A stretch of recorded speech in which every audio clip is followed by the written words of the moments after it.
திரு ஸ்ரீதர், நீங்களும் நம்பிக்கையோட களம் இறங்குனீங்க. இந்த தேர்தலில் திமுக அரசு மேலே நிறைய விமர்சன பார்வைகள்லாம் வச்சு களம் கண்டீங்க. ஆனாலும் உங்களுக்கும் ஒரு தோல்வி முகம் தான் கிடச்சிருக்கு. எப்படி பார்க்குறீங்க? நீங்கள் தோல்வின்றீங்க, இதை நான் வெற்றியாக பார்க்குறேன். நான் எங்கே இருந்தோமோ இந்த 2021 தேர்தலில், அந்த தேர்தலேருந்து தாண்டி நாங்கள் 2 விழுக்காடு வாக்கை கூடுதலாக பெற்றிருக்கிறோம். 8216 வாக்கு பெற்றிருந்த இடத்துலேருந்து இன்றைக்கி நாங்கள் 10,600 வாக்கு தாண்டி நாங்கள் பெற்றிருக்கிறோம்.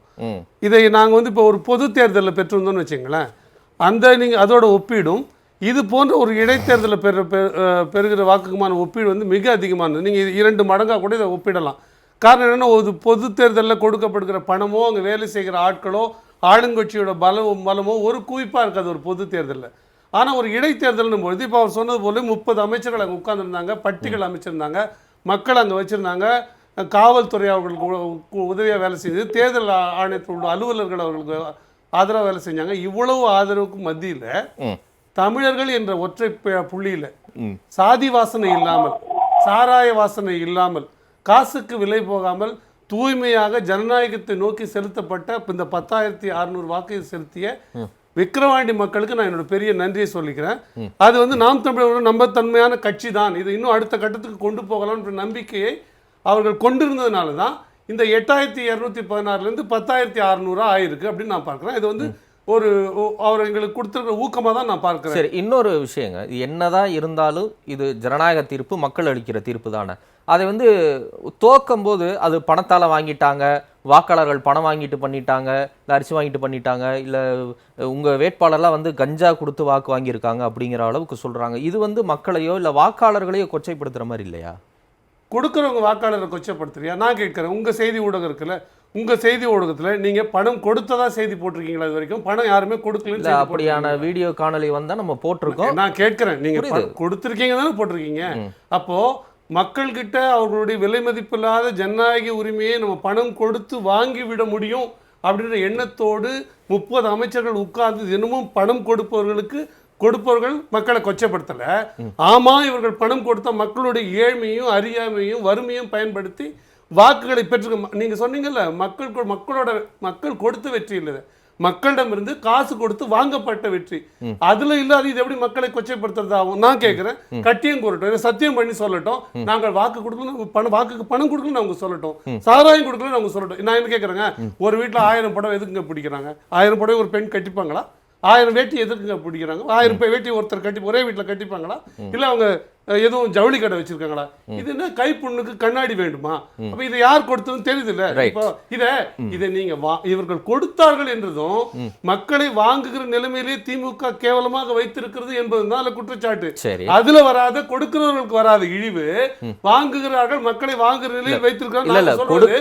மக்களை நான் சொல்றேங்க, மக்களை கொச்சைப்படுத்துறதா அவரையா அப்படின்னு கேள்வி இருக்குல்ல, அந்த கேள்வியிலேயே உள்நோக்கம் இருக்கு. மன்னிக்கணும், உங்களை சொல்லல. இப்ப ஐயா சபாபதி மோகன் அவர்கள் அதை சொன்னாங்க, மன்னிக்கணும், வேற விவாதம் கூட நான் அதை கேட்கிறேன். மக்களை கொச்சைப்படுத்துறது காலையில இருந்து விவாதம் பார்த்துட்டு தான் இருக்கேன். அப்போ மக்கள் இப்படி இருக்கக்கூடாதுன்னு கேட்கறது, கொச்சைப்படுத்துறது மாற்றுவதன் மூலமா நான் இப்படி கேள்வி கேட்கிற ஜனநாயகத்தின் மீது நம்பிக்கையோடு செயல்படணும்னு நினைக்கிறேன். எல்லா கட்சியும் நீங்க அதன் மூலமா அந்த கேள்வியை எழுப்ப விடாமல் தடுப்பதற்காக போடப்படுகிற தடுப்பு கேள்வியா நான் பார்க்கிறேன். எனக்கு என்ன புரியுதுன்னா, ஓகே, அதை நம்ம சீர்திருத்தணும், கேள்வி கேட்கணும், அதுல 100% நான் உடன்படுறேன், மாற்று கருத்து இல்லை. ஆனால் எண்டு என்ன, மக்கள் தீர்ப்பு, அவங்க ஓட்டு போடுறாங்களா? இப்போ நாம் தமிழர் கட்சி 8.2% வச்சிருக்குன்னா அந்த சதவீதத்தை பெருமையாக சொல்கிறீங்க, மாநில கட்சி அங்கீகாரம் பெற்றிருக்கிறீங்க, ஓகே, வாழ்த்துக்கள். அதுவும் அந்த மக்கள் போட்ட ஓட்டு தானே. அப்போ நீங்கள் எந்த இடத்துல இதை டிஃபரன்ஷியேட் பண்ணி இப்படி பிரிச்சுக்கிறீங்க? அதுவும் மக்கள் போட்ட ஓட்டு இல்லை, உங்களுக்கு சாதகமாக வந்தால் அதை நல்ல விதமாக எடுத்துக்கிறீங்க. சொல்லுங்க, நான் உங்களுக்கு இன்னொரு வாய்ப்பு தரேன். நீங்கள் கூட என் மேலே குற்றச்சாட்டு சொல்லுங்க, நாம் தமிழர் மேலே குற்றச்சாட்டு சொல்லுங்க. ஆமாம், நீங்கள் வாங்கிய இந்த 8.22 விழுக்காடு வாக்கு கூட காசு கொடுத்து திமுக எப்படி பெற்றதோ, அதிமுக எப்படி பெற்றதோ, மற்ற கட்சிகள் பாஜக காங்கிரஸ் எப்படி பெற்றதோ அப்படி பெற்றதுன்னு நீங்க சொன்னீங்கன்னா நீங்க மற்றவர்களோடு ஒப்பிடுவது சரியாக இருக்கும். அப்படி பெறலன்னு உங்கள் மனசுக்கும் தெரியும், எல்லா ஊடகங்களுக்கும் எல்லார் மனசுக்கும் தெரியும், மக்களுக்கு தெரியும். மக்கள் பொதுவெளியில் எல்லோரும் இன்னும் நாம் தமிழர் ஆதரிக்கிறது அடிப்படை காரணமே ஜனநாயக உரிமைகளை காப்பாற்ற வெற்றி தோல்வியை தாண்டி. அது எனக்கு இன்னொரு பதில் சபாபதியாக பதில் சொல்ல இல்லை, அவர் கேள்வி கேட்டதுனால நான் சொல்றேன். அதாவது நாவடக்கத்தை பற்றி அவர் எங்களுக்கு சொல்லிக் கொடுக்குறாரு. அவருடைய ஐயாவுக்கே தான் சொல்லிக் கொடுக்குறாரு. இப்போ உள்ள இருக்கார்ல, படுத்துட்டு இருக்கார்ல, கல்லறையில் உறங்கிக்கிட்டு இருக்கார்ல, ஐயா கருணாநிதி அவர்களுக்கே சொல்லித்தர வேண்டிய தேவை இருக்குது. அவர் தான் முன்பெல்லாம் எருமை தோள்களை ஏற்றி கொண்டிருந்தார்கள். பின்பு எருமை மாடுகளே ஏற்றுமதி செய்கிறார் இப்பொழுதுன்னு சொல்லி ஐயா காமராஜரை கொச்சை பேசுனவர் தான். எம்ஜிஆர் அவர்களுடைய ஆண்மையை பற்றி கொச்சை பேசியது அவர் தான். அம்மையார் இந்திரா காந்தி அவர்களுக்கு தலையில் அடிபட்டு ரத்தம் எழுந்தபோது மாதவிடாயோடு ஒப்பிட்டு கொச்சை பேசியது ஐயா கருணாநிதி அவர்கள் தான். இது சிவாஜி கிருஷ்ணமூர்த்தி, சாதிக்குகள், குடியாத்தம் குமரன் போன்ற மூன்றாம் தரமான பேசுகிற ஆட்கள் எங்கள் கட்சியில் ஒருத்தர் காட்சி காமிச்சிருங்க, நான் விலகிடுறேன் நான் சொல்கிறேன்.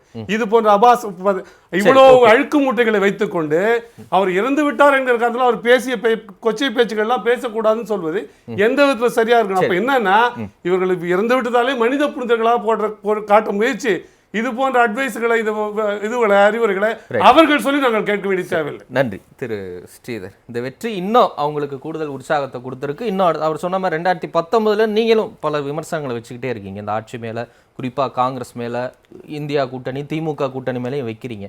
ஆனாலும் அவங்க தொடர்ச்சியாக ஜெயிச்சுக்கிட்டே இருக்கிறாங்களே, இதை எப்படி புரிஞ்சுக்கலாம்? எனக்கு சபாபதி மோகன் மையாவில் ஒரு சந்தேகம் உண்டு.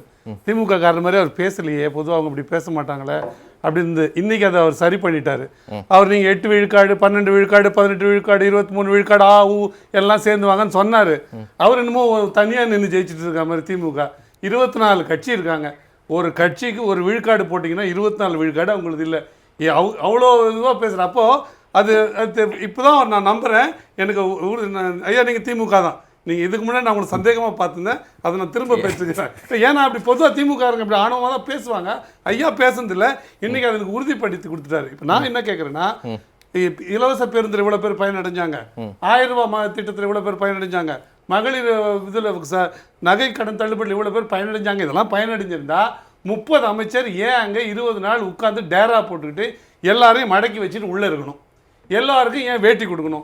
எல்லோருக்கும் ஏன் சேலை கொடுக்கணும்? ஏன் மூக்குத்தி கொடுக்கணும்? ஏன் நகை கொடுக்கணும்? ஏன் வீட்டு மளிகை பொருள் கொடுக்கணும்? ஏன் அரிசி மூட்டை கொடுக்கணும்? என்னோட கேள்வி. நான் ஒன்று புரிஞ்சுக்கிறேன், அதிமுக உடஞ்சி போச்சு இல்லை, இதில் அதிமுக வாக்குகள் போடப்படாமல் போல 81.78 விழுக்காடா பதிவாயிருந்து, நீங்கள் 82.48 விழுக்காடா வாக்குப்பதிவு டர்ன் அவுட் அதிகமாக இருக்குது.